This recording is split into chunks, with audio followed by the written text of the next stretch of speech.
தான் பராசக்தி படம் பார்த்துட்டு வர்றேன். படம் பார்த்ததுக்கு அப்புறம் ஒரு சில உண்மைகள் எல்லாம் சொல்ல வேண்டியது இருக்கு.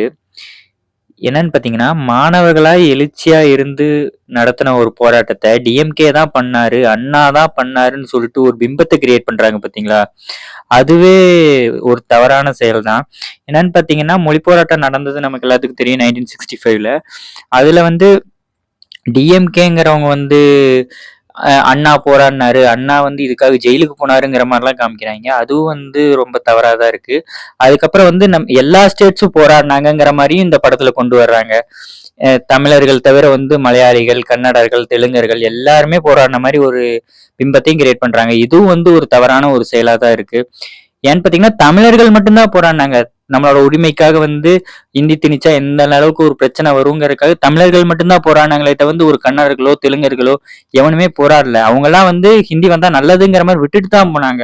மொத்தத்துல போராடினது தமிழன் தான். அதை காட்டுறதுக்கு உங்களுக்கு என்ன? ஏன்னா சுதா கொங்கரா தெலுங்கு, ஒரு ப்ரொடியூசர் தெலுங்கு அப்படிங்கும்போது தமிழருக்கான ஒரு முக்கியத்துவம் நீங்க எப்பதான் கொடுப்பீங்க? இந்த மாதிரியே ஒரு படம் எடுத்துட்டு இருந்தீங்கன்னா அப்படி என்னதான் உங்களுக்கு பிரச்சனை? தமிழர்களோட வரலாறுகளையும் தமிழர்களோட அடையாளங்களையும் அழிக்கிறதுல உங்களுக்கு என்னதான் சந்தோஷம்னு தெரியல.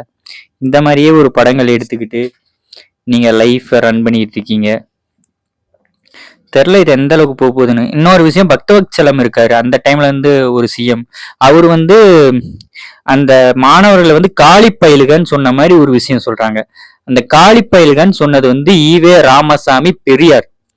ஆனா நீங்க என்ன மாதிரி காமிக்கிறீங்க? நீங்க இத பக்தவத்சலம் சொன்ன மாதிரி நீங்க காமிக்கிறீங்க. பக்தவத்சலம் காங்கிரஸ்ல இருந்தனால தடுக்க முடியாம இருந்தாரே இந்த மாதிரி அவர் காலி பையன்னு சொல்லல, படத்துல சொல்ற மாதிரி மொத்தமா பிளான் பண்ணி தமிழர்களை ஒழிக்கணும்னு அவர் நினைச்சது கிடையாது. நீங்க மொத்தமா வரலாறையே டோட்டலா மாத்தி இந்த மாதிரி ஒரு படம் பண்ணிட்டு இருக்கீங்க. பக்தவத்சலம் தான் ஷூட்டிங் ஆர்டர் கொடுத்தாரு அப்படிங்கிற மாதிரிலாம்.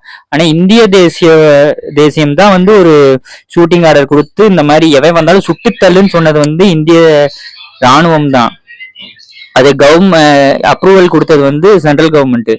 ஆனா எந்த மாதிரி நீங்க கதையை மாத்தி வச்சிருக்கீங்கன்னு பாத்தீங்கன்னா, பக்தவத்சலம் கொடுத்த மாதிரி நீங்க மாத்தி வச்சிருக்கீங்க. இதெல்லாம் எங்க போய் சொல்றதுன்னு தெரியல. மொத்தத்துல படமே வரலாற மாத்தி மாத்தி திருச்சி திருச்சி திருச்சி எழுதி வச்சிருக்கீங்க. ஒன்னும் சொல்றதுக்கு இல்ல.